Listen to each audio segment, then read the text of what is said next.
চা বসে গেছে, সকালে হয়েই গেল প্রায়।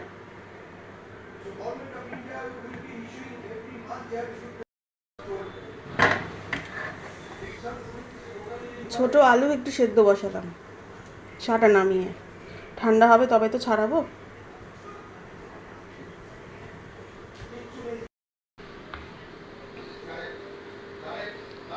আজকে ছুটি, ওর বাবা সকালবেলায় বেরিয়ে গেছে, চা খেয়ে বেরিয়ে গেছে।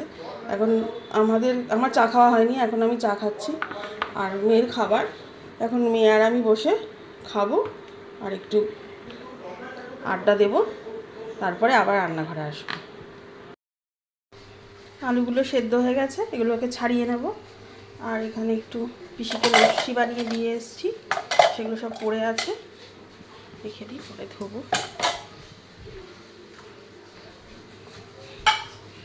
এবার আস্তে আস্তে রান্নার কাজে হাত দিই।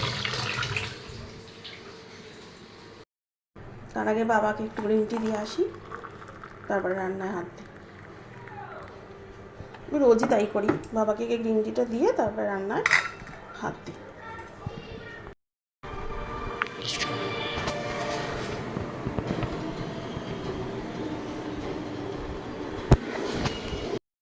আর দেখবেন একটা জিনিস কিভাবে ছুটি কাটাতে হয়, দেখুন। বেলা কিন্তু অনেক হয়েছে এখন।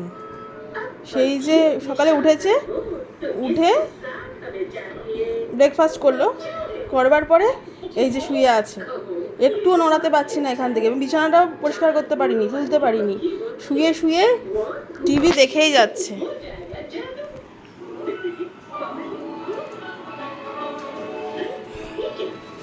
মা কখন উঠবে? উঠবেই না নাকি এখন? দেখুন জলের বোতল পাশে পড়ে আছে, এই মানে একদম কি অবস্থা। কে দেখায়নি, এই যে ফটকু, ও ডাকছে। দিদির সাথে কথা বললেই ওর সাথেও কথা বলতে হবে। ও মা কি করছো, কি করছো? নাচি নাচি করছো, নাচি নাচি করবে, একটু করবে করবে।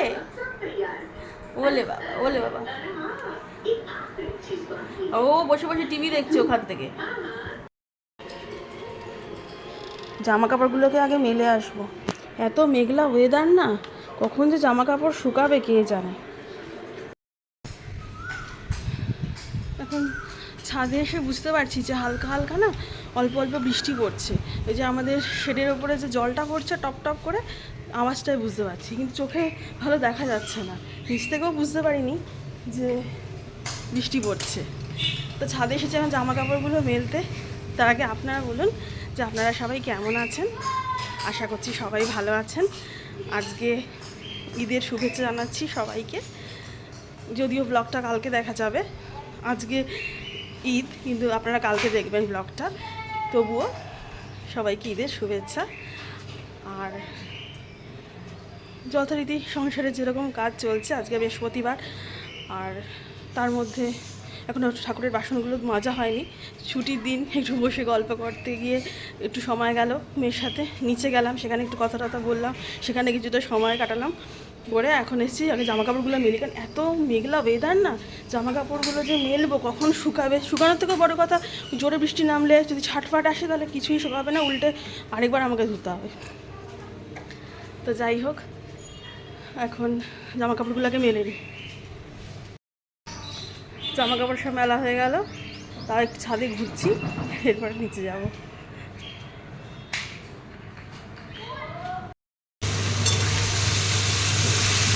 উচ্ছে কুমড়ো ভাজা করছি আজকে, সেই পেঁয়াজও দিয়েছি, আবার কাঁচা লঙ্কাও দিয়েছি। আগের দিন করেছিলাম, আমার মেয়ের খুব পছন্দ হয়েছে এটা, তাই আজকে আবার এভাবেই বানাচ্ছি।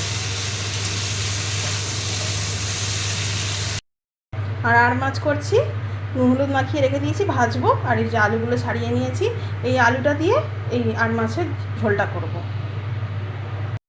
আর এখানে উচ্ছে কুমড়ো ভাজাটা হয়ে গেছে, এটাকে নামিয়ে নিয়েছি। আর আজকে এনাকে মনে করে বার করেছি, প্রত্যেক দিন ভুলে যাই, ফ্রিজে থাকে, আর ঠান্ডা থাকে, ওই জন্য খেতেও ভালো লাগে না, ওই জন্য নেওয়া হয় না।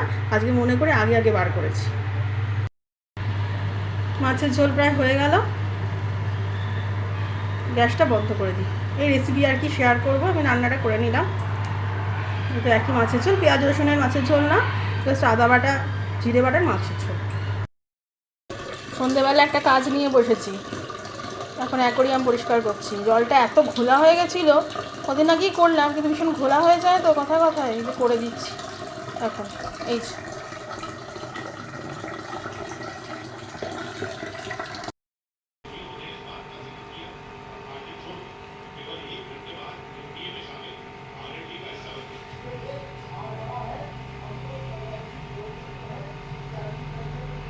বলছিল, বলল যে আমি অনেক দিন ধরে ভাবছি আপনার দর্শন করব, সেটা তো আর হয়ে উঠলো না। আমি জানতাম আপনি একদিন না একদিন আসবেন। এই মাঠে এসে আমার সাপের ছোবল খেয়ে মরলাম আমি। Good evening. এখন রান্নাঘরে এসেছি সন্ধ্যাবেলায় যেরকম চা করতে, আর ওদিকে দুধটা জাল দিচ্ছি। অবশ্য এখন সন্ধে নয়, সন্ধ্যের থেকে এখন বেশ কিছুটা সময় চলে গেছে। আমাদের বাড়িতে খুব একটা সন্ধেবেলায় চা হয় না, একটু রাত করেই হয়। তো এই যে এখানে জলটা বসেছে, হ্যাঁ চাগুলো বানিয়ে নিই।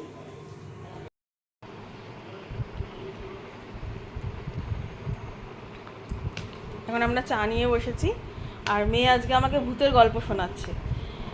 এই যে কালকে মেলা থেকে এই ভূতের গল্পের বইটা নিয়ে এসেছে। তা ও এখন একটু একটু বাংলা পড়তে শিখে গেছে, তো সেই ওর ইচ্ছা যে ও বাংলা গল্পের বই, মানে ভূতের গল্পের বই পড়বে অনেক দিন ধরে। তা সেটা এখন একটু একটু পারে, একটু একটু কেন ভালোই পারে এখন। তো সেটা কালকে একটা পুরো গল্প ও পড়েছে। আর রাত না হলে নাকি ভূতের গল্প ঠিক জমে না, তো রাত্রে বসে বসে ভূতের গল্পটা পড়েছে। পড়ে এবার কী পড়েছে সেটা আবার আজকে আমাকে আবার গল্পটা শোনালো যে কী ছিল গল্পটায়। তো আমি দেখলাম যে না, ঠিকই পড়েছে, ভালো। মানে এই প্রথম ওর গল্পের বই পড়া শুরু হলো আর কি। তো সেই ভূতের গল্পের বই দিয়েই শুরু হলো। আর ও আমার মতো, মানে আমারও একটু ভূত ভূত গল্প শুনতে, ভূতের ব্যাপার এগুলো আমার বেশ ভালোই লাগে। তা ও দেখি বেশ ভূতের ব্যাপারে খুব ইন্টারেস্টেড, কিন্তু অন্ধকার হয়ে গেলেই আমরা আর সেখানে নেই। বা আমি যদি আচমকে একটা লোককে দেখে ফেলি আমার সামনে খুব চেনাশোনা, তাহলে আমি এমন চমকে উঠি, সে ভাবলে যে না ভাগ্যিস, আমি জেলে চলে যেতাম, মানে এরকম অবস্থা আর কি। সেই লোকটা বলে যে আমি জেলে চলে যেতাম, আমি দেখে তাকে এমন আটকে উঠি, সিঁড়ি দিয়ে নামছি, দরজা খুলেছে। আমি আসলে নিজের মনে থাকলে আমি যখনই একটা লোককে দেখি না, আমি হঠাৎ চমকে উঠি। মানে সিঁড়িটার দরজাটা খুলেছি ছাদে, যে ওকে ডাকবো নিচ থেকে, তা আমি বেরিয়েই ওপর দিকে তাকিয়েছি, আর দেখছি সামনে দিয়ে ও নেমে আসছে। ওকে দেখেছি তাও আমি কেঁপে উঠি, মানে এরকম আর কি। তাই সবাই বলে যে ভূত ভূত এত দেখা হয়, এত গল্প শুনি, এদিকে তো নিজে একটা চেনা লোক দেখলেও চমকে উঠি। তাই এই ভূতের গল্পের বইটাও কিনেছে, কিনে পড়ে পড়ে আমাকে একটা করে গল্প বলবে বলেছে, তাই করছে। ফ্রিজে একটু বরফ নেই বলে একটু বরফ পেতে রাখছি, লস্যি টস্যি যদি বানাই একটু বরফ দেবো, অনেক দিনই বরফ পাতা নেই।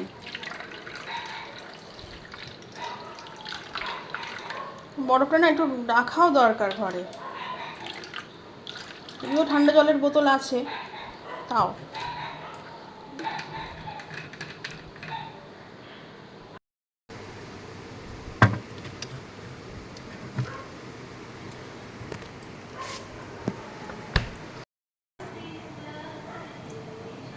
রান্নাঘরে সব কমপ্লিট, এবার ঝাঁপ বন্ধ হবে, শুধু লাইটটা বন্ধ করে দিই।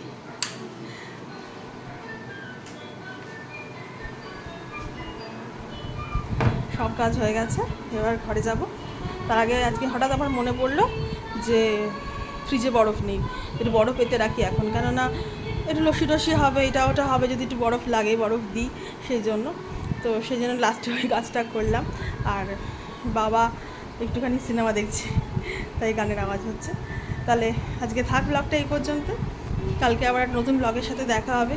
যদি আমার ভিডিও আপনাদের ভালো লাগে তাহলে অবশ্যই আমার চ্যানেলটা সাবস্ক্রাইব করবেন, আমার ভিডিওগুলোকে লাইক করবেন, শেয়ার করবেন। আর আপনারাও সবাই সুস্থ থাকবেন, ভালো থাকবেন। Good night.